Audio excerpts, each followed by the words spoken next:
Halo guys, udah lama gak upload nih, karena admin lagi sibuk, gimana kabar kalian? Semoga sehat selalu ya, sekarang admin mau bahas tentang Nyai Roro Kidul. Tahukah kamu, sejumlah tokoh besar tanah air konon merupakan pasangan spiritual Nyai Roro Kidul. Berikut informasi selengkapnya. Menurut kepercayaan Jawa, Nyai Roro Kidul merupakan sosok penguasa Laut Selatan.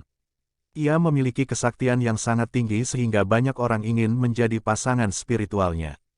Sejumlah nama tokoh besar bahkan disebut sebagai suami spiritual dari Sang Ratu. Penasaran siapa saja sosok yang kabarnya menikah dengan Nyi Roro Kidul? 1. Ir Soekarno. Pertama, ada Ir Soekarno yang merupakan presiden pertama Indonesia. Banyak yang percaya bahwa ia merupakan salah satu suami spiritual Sang Ratu. Ini karena ia kerap menyebut nama Nyi Roro Kidul dalam sambutannya. Praduga ini semakin kuat karena penduduk sekitar pantai Pelabuhan Ratu menyatakan bahwa Bung Karno kerap berkunjung ke sana. Ia bahkan membangun istana presiden dan hotel di bibir pantai Citepus, Pelabuhan Ratu. Konon, di salah satu kamar hotel tersebutlah ia biasanya bermesraan dengan Sang Ratu. Dari hubungan inilah menurut kepercayaan masyarakat kesaktian Bung Karno berasal. 2. Sultan Hamengkubuwono ke-9. Tokoh yang diduga sebagai suami Nyi Roro Kidul berikutnya adalah Sultan Hamengkubuwono ke-9. Bahkan, kabarnya abdi dalam sang sultan memiliki tugas khusus untuk merawat kamar tempat pertemuan mereka. Di kamar inilah kedua sejoli lintas dunia tersebut bertemu setiap malam Jumat. Hubungan ini kabarnya merupakan sebuah tradisi yang sudah ada sejak kepemimpinan Sultan Yogyakarta pertama. Namun, ketika ia lengser dari tahta pemerintahan Yogyakarta, penerusnya tidak melanjutkan hubungan tersebut. 3. Sultan Mudafar dari Ternate. Raja Kesultanan Ternate, Sultan Mudafar, juga termasuk dalam daftar ini. Ia bahkan terang-terangan mengatakan bahwa Sang Ratu kerap bertandang ke kerajaannya. Sebelumnya, ia mengaku pertama kali bertemu Nyi Roro Kidul di Tanah Suci Mekah. Sultan Mudafar mendeskripsikan sosoknya sebagai seorang wanita cantik, tetapi parasnya berbeda dari lukisan Sang Ratu yang beredar selama ini. 4. Sultan Agung. Ada Sultan Agung yang merupakan Raja Kerajaan Mataram. Konon, ia kerap mengadakan pertemuan dengan Sang Ratu di Pantai Parangtritis dan Parangkusumo, Yogyakarta. Beberapa orang bahkan meyakini bahwa Sultan Agung telah mempersunting sosok gaib ini sebagai selirnya. Hal inilah yang membuat kerajaannya memiliki kekuatan yang besar di tanah Jawa. 5. Sunan Kalijaga. Kisah Sunan Kalijaga yang sempat menikah dengan Nyi Roro Kidul memang menarik untuk dibahas. Tokoh Wali Songo diketahui memanfaatkan wayang kulit sebagai media dakwahnya memiliki banyak cerita unik dalam hidupnya. Kisah itu bermula adanya perang saudara antara Prabu Siliwangi yang terkenal sakti mandraguna dengan pasukan kerajaan Cirebon.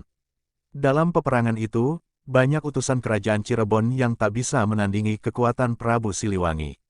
Baik itu Pangeran Arya Kemuning, Dewi Nyimas Gandasari hingga Nyimas Roro Kencono Wungu. Alhasil, Sunan Kalijaga diutus untuk melawan Sang Prabu. Hanya saja kembali ditaklukkan oleh Prabu Siliwangi. Sebagai murid, Sunan Kalijaga pun meminta saran kepada Sunan Gunung Jati. Sang guru kemudian mendapatkan petunjuk untuk menggunakan tombak Karera Reksa, sebuah tombak sakti milik Nyi Roro Kidul atau Dewi Nawang Wulan. Dewi Nawang Wulan sendiri adalah anak dari Prabu Siliwangi sendiri dari istri keduanya, Ratu Palaga Inggris. Lalu, Sunan Kalijaga diutus untuk meminjam senjata tersebut kepada penguasa pantai selatan itu. Hanya dengan pusaka tersebutlah pertempuran Sunan Kalijaga dan Prabu Siliwangi bisa berakhir dengan kemenangan dari Sunan Kalijaga. Bukannya memberikan senjata, sang penguasa lautan tersebut meminta untuk dipertemukan dengan Raja Panatagama atau sebutan Raja Cirebon. Ternyata, usut punya usut, Sang Dewi memendam rasa untuk Sunan Kalijaga. Hal itu pun diketahui oleh sang guru, yang kemudian membawa Nyi Roro Kidul ke Kaputren. Saat meminta pusaka, Dewi Nawang Wulan tak ingin memberikan pusaka tersebut bila bukan kepada sang suami.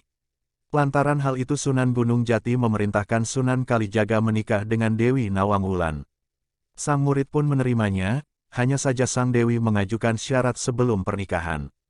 Yakni, memberikan tasbih kecubung atau wulung dari Laut Merah.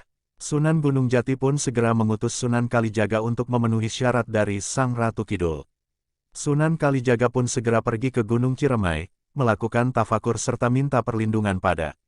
Tak berselang lama, Sunan Kalijaga mendapat sebuah isyarat yang tidak diketahui pasti dari mana datangnya, yang menyampaikan bahwa akan tiba seorang yang menuntut untuk temukan di mana tasbih Wulung Kecubung berada. Setelah ditemukannya tasbih tersebut, barulah kembali dan melangsungkan pernikahan. Sesaat setelahnya, pusaka yang diinginkan pun telah diberikan. Peperangan antar saudara tersebut tak bisa dielakkan, dan terbukti kekalahan Prabu Siliwangi mengantarkannya untuk memeluk Islam. Mungkin segitu yang bisa admin sampaikan tentang siapa saja tokoh yang pernah menikah dengan Nyai Roro Kidul. Sampai bertemu di video selanjutnya.